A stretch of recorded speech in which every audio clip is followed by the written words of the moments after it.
In 1878 Wyoming, desperate rancher Samuel Creek made an unthinkable decision at a public auction. He purchased a widowed mother and her 6 children to save his failing ranch from foreclosure. But when the lonely man's act of desperation blossomed into something neither he nor the townsfolk expected, would his gamble to buy a family ultimately cost him everything he'd fought to protect? Thunder rolled across the dusty streets of Millfield, Wyoming territory, as Samuel Creek clutched his last $20. The autumn of 1878 had been cruel to ranchers, and Samuel's cattle lay dead from disease while his crops withered in the drought. His boots crunched on dried leaves as he walked toward the town square, where a crowd had gathered around a wooden platform. "What's all this fuss about?" Samuel asked old Pete, the blacksmith. "Banks selling off debts today," Pete whispered. "Families too poor to pay are being sold to work for others. It's legal, but it sure don't feel right." Samuel's stomach twisted. He knew about being poor. His own ranch would be taken by winter if he couldn't find workers to help him plant new crops and tend the remaining cattle. But hiring hands cost money he didn't have. The auctioneer, a thin man in a black suit, banged his wooden hammer on the platform. "Next up, we have the Henley family. Martha Henley and her 6 young ones. Good workers, all of them." A woman with brown hair braided down her back stepped onto the platform. Her dress was patched but clean, and her chin was raised high despite her red eyes. Behind her came 6 children. A tall boy who looked angry, twin girls holding hands, a smaller boy gripping a toy horse, another girl, and a tiny one who couldn't stop crying. Samuel had seen hunger before.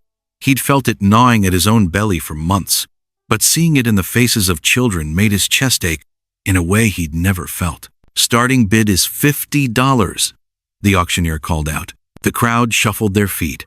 $50 was a lot of money, and 6 children meant 6 more mouths to feed. Samuel touched the money in his pocket. $20 wouldn't be enough. But then he remembered his father's silver watch, hidden in his coat. His pa had given it to him before dying 2 winters ago. "This watch is worth more than money," his father had said. "It's worth a man's word." Samuel raised his hand. "I bid $50 and this watch." The auctioneer examined the silver timepiece, his eyes growing wide. "This changes things, folks. Do I hear any other offers?" Silence filled the square like morning fog. Martha Henley stared down at Samuel, her green eyes searching his face. He saw fear there, but also a tiny spark of hope that made his heart beat faster. Going once, going twice. The hammer fell with a sharp crack. "Sold to Samuel Creek." As the crowd began to break apart, Samuel wondered what he'd just done. Could a lonely rancher really become a father to 6 children overnight? The wagon wheels squeaked like injured mice as Samuel drove the Henley family toward his ranch. Martha sat beside him on the wooden seat, her back straight as a fence post, while the children huddled together in the wagon bed behind them. Nobody had spoken a word since leaving town. Samuel cleared his throat. "My place isn't fancy, but the roof doesn't leak and the well has good water." "We don't need fancy," Martha replied, her voice as cold as winter wind. "We just need honest work and a place to sleep." The oldest boy, who told Samuel his name was Daniel, suddenly stood up in the moving wagon. "Ma, why'd you let him buy us like cattle?" "Sit down, Daniel," Martha said firmly. "You'll fall out." "I don't care if I do fall out." Daniel's voice cracked with anger and hurt. "Pa would never have let this happen." Samuel pulled the horses to a stop. He turned around to face the boy, whose eyes blazed with tears he was fighting hard not to shed.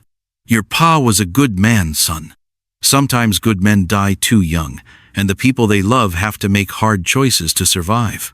"You don't know nothing about my pa," Daniel shot back. "You're right, I don't," Samuel said quietly. "But I know about losing people you love. My ma and pa both died of fever 2 years back. This ranch has been empty ever since. Just me rattling around like a dried bean in a can." One of the twin girls spoke up for the first time. "What's your ranch called, mister?" "Creek's End Ranch," Samuel answered. "Been in my family since my grandpa built it in 1852. The little girl who'd been crying at the auction had finally stopped her tears. She looked at Samuel with curious blue eyes. "Do you have any animals?" "Got 12 cattle left, some chickens, and an old horse named Buster who's too stubborn to die," Samuel said, and was surprised when the child almost smiled. As they started moving again, Martha spoke so quietly only Samuel could hear. The children don't understand that we had no choice. Our farm was taken for debt after my husband died. We've been living in our wagon for 2 weeks." Samuel nodded. "Lot of folks lost everything this year. Drought's been hard on everyone. Not everyone gets sold at auction like livestock," Martha said bitterly. "No," Samuel agreed. "But maybe some folks get lucky and find a second chance when they need it most." When they reached the top of Willow Hill, Samuel's ranch spread out below them. The 2-story house needed paint, and the barn door hung crooked on its hinges.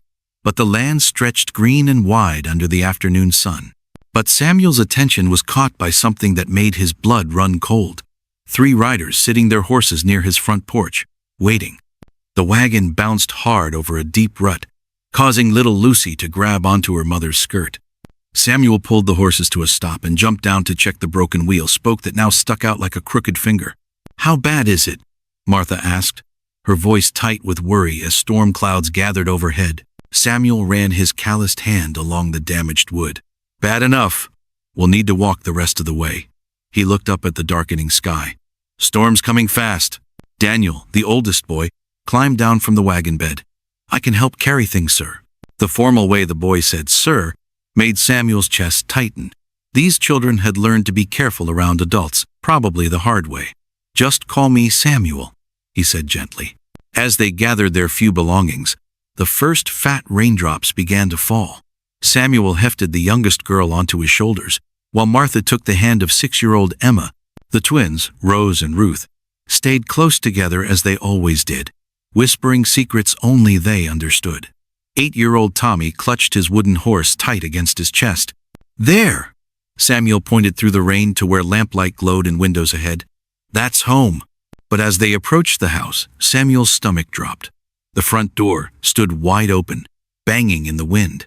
Someone had been inside his home while he was gone. "Stay behind me," he whispered to Martha, his hand moving to the rifle on his back. They crept up the porch steps, water dripping from their clothes. Samuel pushed the door open wider and stepped inside. Furniture was overturned, papers scattered across the floor, and broken dishes lay in pieces by the fireplace. "Who would do this?" Martha breathed. Samuel's jaw clenched as he picked up a piece of paper from the floor. Written in bold letters were the words, "Get rid of them or else." Little Lucy tugged on his wet coat. "Are we safe here, Mr. Samuel?" Samuel knelt down to her level, his voice steady despite the anger burning in his chest. "Yes, little one. This is your home now, and I protect what's mine." But even as he said the words, Samuel wondered if he'd just made a promise he couldn't keep. Someone in town clearly didn't want the Henley family on his ranch, and they were willing to break into his home to make their point. Martha began picking up the scattered papers while the children stood in the doorway, uncertain. "We can clean this up," she said firmly. "We've started over before." "No," Samuel said, standing up straight. "This isn't your mess to clean. Someone's trying to scare us, and I won't let them win." He looked at each of the children's faces, seeing fear mixed with hope. "Tomorrow, I'm going to town to find out who did this." Thunder crashed overhead, and Lucy moved closer to Samuel's side. He put a protective hand on her small shoulder, feeling the weight of 7 lives now depending on him. Outside, lightning lit up the prairie, and somewhere in the distance, a horse whinnied. Samuel's blood ran cold. Someone was still out there, watching them. 3 days later, Samuel rode into Millfield with Daniel beside him, on an old mare. The boy had begged to come along, saying he was tired of hiding behind his mother's skirts. Samuel understood that feeling all too well. "Remember what I told you," Samuel said as they tied their horses outside Murphy's general store. "Keep your ears open and your mouth shut." Daniel nodded, trying to look older than his 14 years. "Yes, sir. I mean, Samuel." Inside the store, conversation stopped when they entered. Mrs. Murphy looked uncomfortable as she weighed out Samuel's flour, while her husband pretended to be very busy organizing canned goods on the shelf. "Heard you had some trouble at your place," Mrs. Murphy said quietly, glancing around to make sure no one else could hear. "Word travels fast," Samuel replied. She leaned closer. "Henry Morrison's been telling folks you're running some kind of improper household. Says it's not right. A single man with a woman and all those children."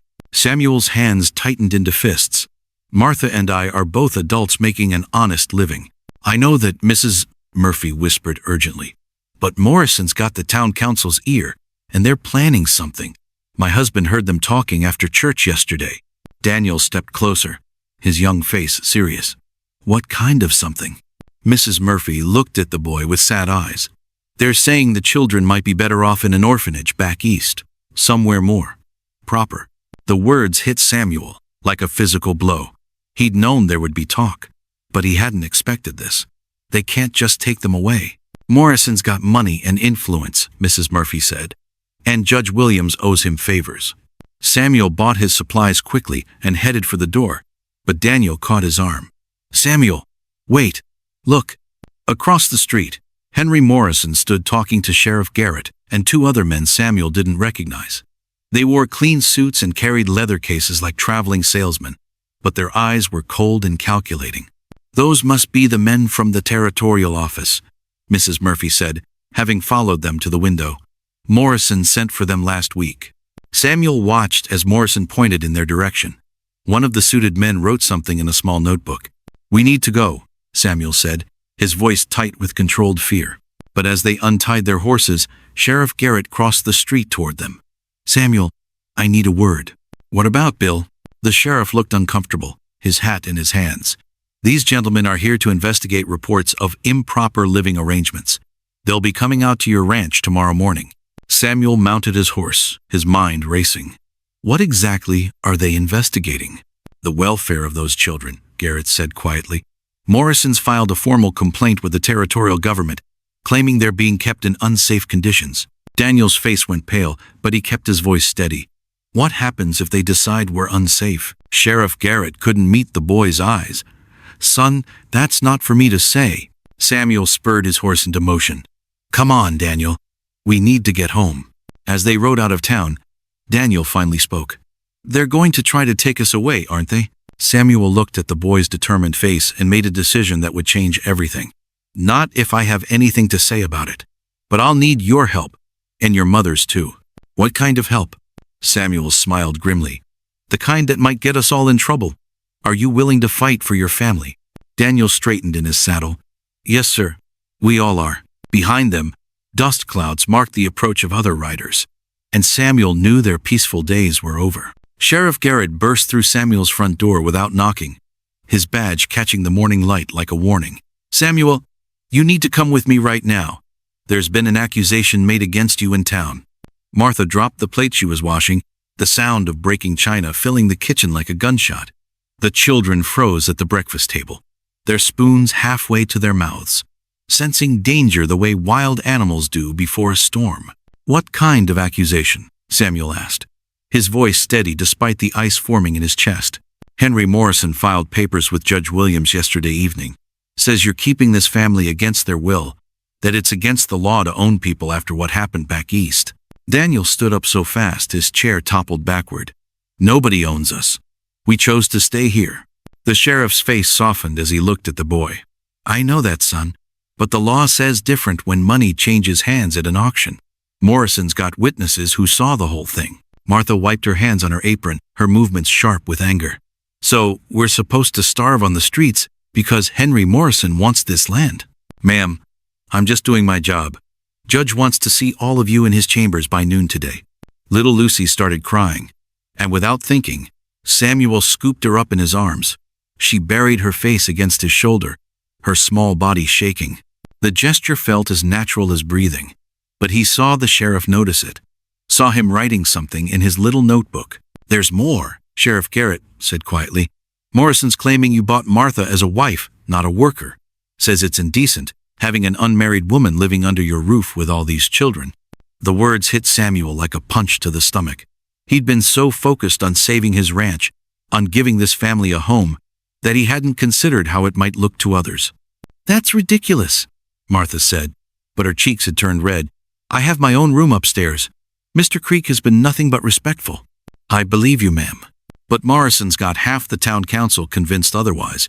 They're talking about taking the children away, putting them in the orphanage over in Cheyenne. The kitchen fell silent except for Lucy's quiet sniffles. Samuel felt something fierce and protective rise in his chest, stronger than anything he'd ever experienced. What do we need to do? He asked. Sheriff Garrett looked uncomfortable. Judge Williams is a fair man, but he's also up for election next year. If public opinion turns against you, then we change public opinion, Martha said firmly. We tell our story, the truth of it. Samuel set Lucy down gently and walked to the window. In the distance, he could see riders approaching, too many riders for a friendly visit. Morrison wasn't waiting for the judge's decision. Sheriff, Samuel said quietly, how much time do we have? Till noon, like I said. Samuel shook his head.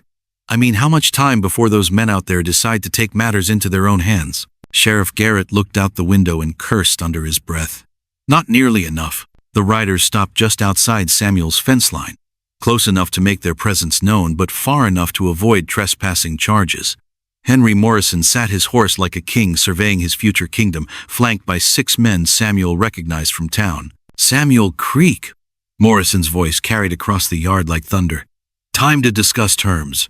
Samuel stepped onto his porch, Martha beside him despite his whispered protests for her to stay inside. The children gathered at the windows, their faces pale but determined. We've got nothing to discuss, Morrison, Samuel called back. Oh, I think we do. See, I've been talking to folks in town. Seems they're mighty concerned about the moral situation you've got here. Martha stepped forward, her chin raised in defiance. There's nothing immoral about honest work and fair wages. Morrison laughed, the sound cruel in the morning air. Fair wages? You were sold at auction, woman. Bought and paid for like livestock. Daniel appeared on the porch despite his mother's sharp command to stay inside. She's not property. None of us are. Boy's got spirit, one of Morrison's men said with a sneer. Shame he doesn't know his place. Samuel felt his hand drift toward his father's pistol, but Martha's fingers closed around his wrist, holding him steady. She was right. Violence would only prove Morrison's point. What do you want, Henry? Samuel asked. Simple. You sign over your deed to me, and I'll make sure this family gets safe passage to California. There's work there. Honest work. For folks willing to do it. And if I refuse? Morrison's smile was cold as winter wind. Well, Judge Williams might find it real interesting to know about that poker game last month. The one where you risked this family's future on a hand of cards. Samuel's blood turned to ice. Morrison had been watching, waiting, gathering ammunition for this exact moment. You're bluffing, Martha said, but Samuel could hear the uncertainty in her voice. Am I? Tell me, Mrs. Henley, did you know your protector here gambled with your lives?